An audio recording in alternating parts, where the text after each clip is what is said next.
Alright. We understand that nobody's coming to save us, and that complaining about our problems brings us no closer to solving them. Now what? We still don't have any history to cushion our doubts. We still don't know if our efforts are ever going to be rewarded. And we still have to pick ourselves up from the dirt when we fall. All this, coupled with a pre-existing lack of confidence, creates a war within where winning is near impossible to imagine. It's hard to explain to someone the importance of our mindset if they already think about themselves in a certain way, because there's a very good chance that their history of failure will make them not want to listen, resigning us to watch from the other side of the glass as we silently pray for them to take the wheel in their own life. Anxious as this makes us, however, the least that we can do is show the merit in picking ourselves off the ground, to show them why there's beauty in the struggle, as J. Cole once said, and why fighting to be better makes us a more beautiful person as a result. When a person has no way to go but forward, they realize that their options are limited. There are 3 ways that they can walk. Give up, use laughter as a coping mechanism to avoid feeling genuine misery, or recognize the hopelessness in their situation and soak in the impossibility of the odds. Like the end of Halo Reach, when your character stands against the hordes as your crew escapes from a dying planet, with one singular word tattooed to your screen as hell comes crashing down on your head. Survive. The same is true for a marathon of Call of Duty Zombies. Even though you know that you'll eventually die, you take as many zombies down with you as you can. The odds might be impossible, but that's just the way that you like them. Because even though there's a less than 1% chance of survival, as you look at yourself against the world, you can't help but wonder, what if? What if this is the time that I beat my personal best? Redefining what we thought possible, until finally, we start to think to ourselves, damn, I can actually do anything, can't I? It's hard not to salivate at the thought, isn't it? Comparing who you are to who you used to be, and realizing that maybe, just maybe, we're not as much of a lost cause as we thought. Instead of dreading our inevitable failure, we become restless and unafraid of falling off the horse. We're no longer scared of the pain of a moment's inconvenience. Instead, we become scared of abandoning something that we poured our heart and soul into before we get something out of it. And as nobody likes to feel like their pain was worthless, that's going to give us all the emotional incentive we need to keep going. In all likelihood, at some point, we were taught by our parents to tough it out, that the only way forward is through. On one hand, I can't really blame them for teaching us what they were taught as kids. But on the other, even though that might have worked for their generation, they are living evidence that what works for some doesn't work for others. That the tactics we use to tackle generational issues need to evolve with the passage of time. For better or for worse, recent generations have rejected the lack of logic that springs from being ordered to disregard our agony. Nowadays, thanks to unfettered access to the internet, people can affirm their pain with the push of a button, showing that they're not alone as they once thought. As nice as that is, however, once we turn off the computer, the issues of our lives still persist. While other people can motivate us in the moment, we have dreams and demons that won't disappear until we make them with our own hands. And no amount of words from others will change that, whether they're disregarding or affirming our pain. To paraphrase a wise man, however, to be in pain does not necessarily mean to suffer. That sounds kind of weird, but let me explain. We know what hurts more than anyone. We feel the weight of our agonies. And so it falls to us to find a way to not only persevere, but to wear our miseries with a sick smile on our face. We need to find something that we love, or something that angers enough that we become professional athletes levels of crazy. People that take on something that anyone else would call a burden with a gleeful grin. Let's use Kobe Bryant as an example. May he rest in peace. You could point to his championships or his MVPs, but what I want to focus on is the stories that have come out about him from people who played against him. And so I worked out for a good hour and a half. And when I came off, after I was done, I sat down, and of course I still heard the ball bouncing. I looked down, I'm like, this guy's still working out? So he was working out. Like, it looks like he was in a dead sweat when I got here. And he's still going. And it's not like his moves are nonchalant, lazy. He's doing like game moves, you know? I sit there and I unlace my shoes. I'm like, I want to see how long this goes. So I sit out there and watch another 25 minutes. And he got done. I said, okay, I think I've seen enough. Go play, you know, come back, get in the sauna, get ready for the game. That game, he drops 40 on us, okay? And after the game is over, I'm like, I have to ask this guy. Like, I have to understand, like, why he works like that. Right. So after the game is over, I'm like, hey, Kobe, like, why were you in the gym for so long? He's like, because I saw you come in. and I wanted you to know that it doesn't matter how hard you work, that I'm willing to work harder than you. Wow. You inspire me to be better. Perhaps in life, and especially in death, everybody knows about Kobe Bryant's Mamba mentality. Shortly after he died, when I was in the gym, instead of counting 1, 2, 3, 4, 5, I said M-A-M-B-A. The stories that leaked about him, that showed how he reached the pedigree that he did, made people starving to have even 100th of his work ethic, regardless of whether they were basketball players or involved in a completely different field. Whatever our focus, however, there's one truth that all humans must contest with. Wanting something is not enough to secure it for ourselves. If anything, I would even say that knowing we have a problem and do nothing about it is even worse than being oblivious, as at that point we can't even plead ignorance. You can coach someone out of being unaware, but you can't coach someone out of being complacent. Unfortunately, I know I'm not perfect in this regard. For the past few months, hell, years, I've been searching for the best way to motivate myself. Ever since I graduated college, I've tried to set hard deadlines for myself, mathematically dissecting when I want something done, and how much I have to do each day to make sure it happens.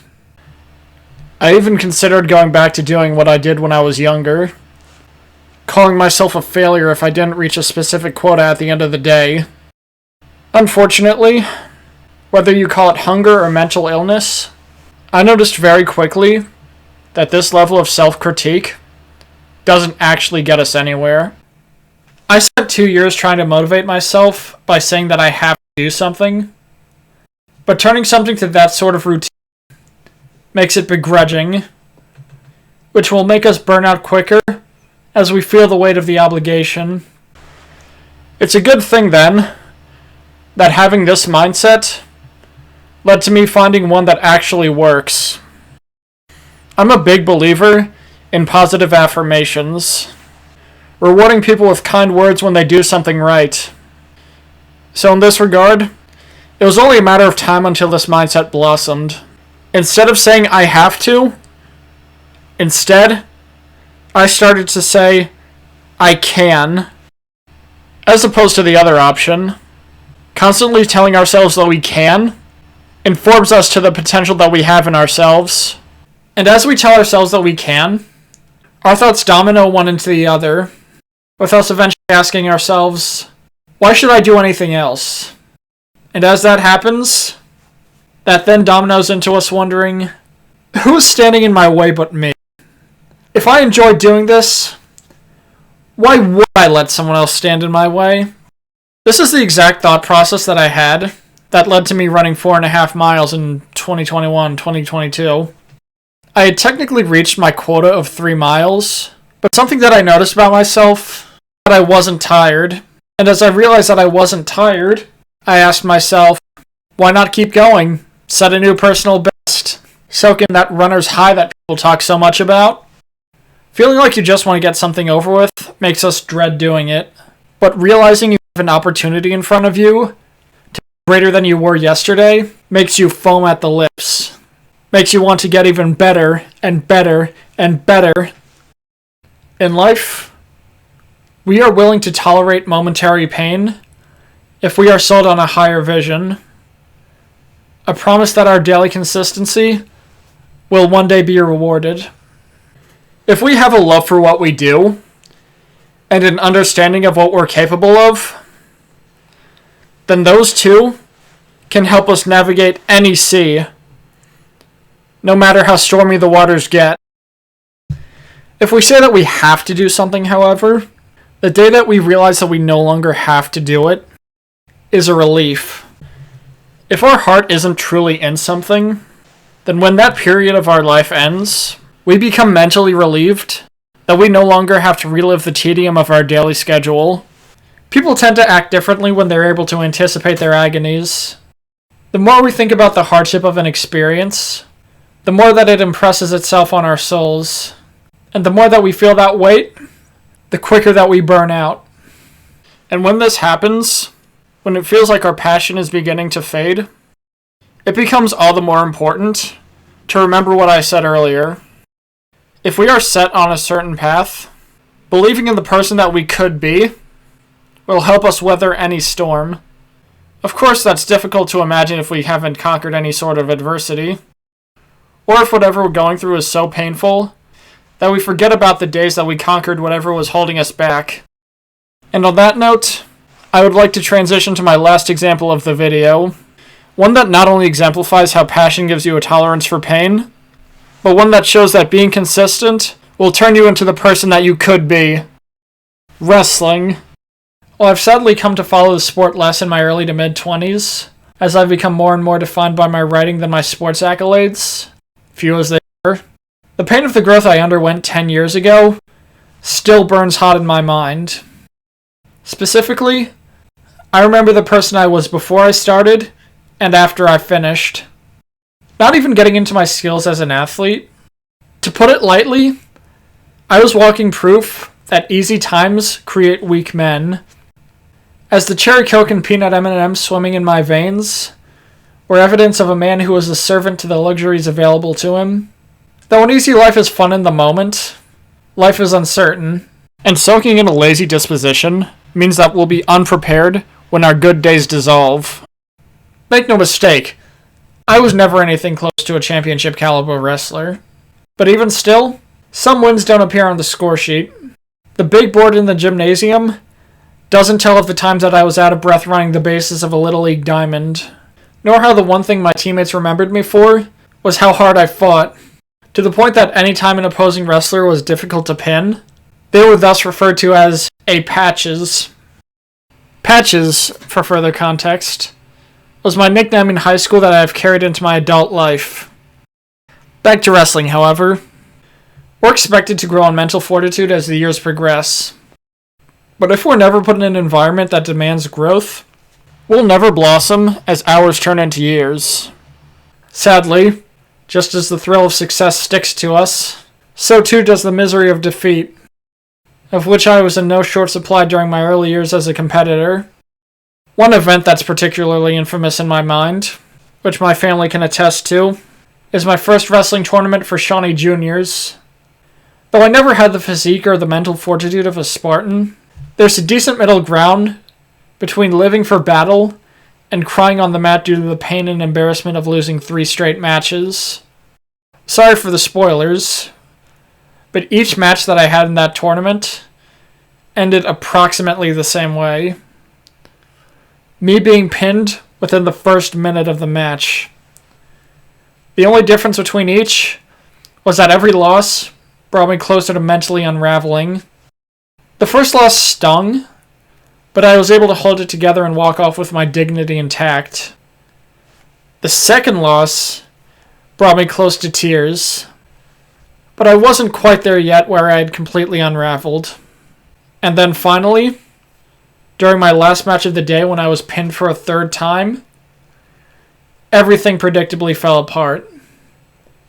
My body, my mental state, and my faith in myself as a wrestler had all crumbled into pieces. Though I didn't have a name for it at the time, I learned from a very young age the impact of the Dunning-Kruger effect. As before I started wrestling, I didn't realize how truly unprepared I was. I still vividly remember the tears rolling down my face, the heavy feeling in my chest, and the heaving sounds that no healthy human should ever make. I wasn't even throwing a temper tantrum, as my parents and coaches thought. I was simply in a state where my entire body had locked up, to the point where it took me 2 minutes to get up and shake my opponent's hand.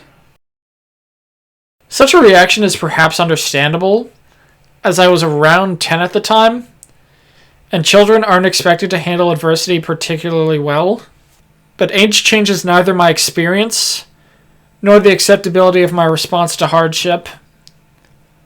It was embarrassing to myself, my coaches, and my parents, as it was the duty of authority figures to prepare me for pain, and I made it appear as though they had thoroughly failed. Laying on the mat, I made it look like none of us were doing our job. Needless to say, this is in very stark contrast to the athlete that I ended up becoming my senior year of high school. And as I reflect, 2 particular matches stand out in my mind. My match against Cherokee, and my match against Paul 6. For reasons better than the tournament of my youth, both matches burn vividly in my brain, especially the Paul 6 one, because not only did one of my teammates say that that was their favorite match of mine of that year, but that's the one that I actually ended up winning, so that one proves my point the best. It wasn't exactly pure domination, however, as I was already seconds away from being pinned a mere minute in. I had to dig for all of my strength and ingenuity to avoid this match becoming more of the same. And so, in a moment of desperate genius, I took advantage of a little loophole in the sport, where even though the rules say that 2 shoulders equate to a pin, they didn't say anything about the neck. Posting on my head, and putting my hands on my shoulders for support, I kept myself afloat for long enough to turn the tide in a match that looked all but over. In a matter of seconds, it went from a foregone conclusion to anybody's game. My Cherokee match is arguably worse at proving my point, because that's a match that I ended up losing. But if we quit every time the odds looked bleak, then I never even would have been in that position to begin with. I would have surrendered after my first year, and that Paul 6 match never would have happened. And even though I didn't make a career in wrestling, I inherited the warrior spirit that allowed me to run through snow smiling, dancing in the raindrops that others would cover their head and run from. It not only helped me develop a work ethic, as well as personality traits that still serve me to this day, it showed me that there are 4 reactions that we can have to losing. Laugh it off and say, I'll do better next time. Internalize the loss and use it as motivation to never feel the same way again. Hamper ourselves by finger pointing so that we never improve. See the last video for my thoughts on that. And make things easy and quit. In regards to the last solution, my coaches told me that quitting once makes every time after that easy. Every concession that we make to give ourselves an easier life must be treated with great weight. As if we accept throwing in the towel when we're young, then we'll accept it even more when we're grown. Quitting will be our history, and our reward will be servitude to our impulses. Only internalizing the loss will make us better than we were last time. Laughing it off protects us from the pain of growth. Finger pointing gives us an easy out. And quitting either drives us away from what we love, or teaches us that we never loved it to begin with. The harder the path, the more ready we'll be to deal with issues in the future. And while I can't pass commandments onto anyone, all I ask is this. Choose wisely, for we are the ones that bear the weight of our decisions. For better or for worse, failure is an unfortunate inevitability. And as long as we're willing to try, we may as well be in love with the grind.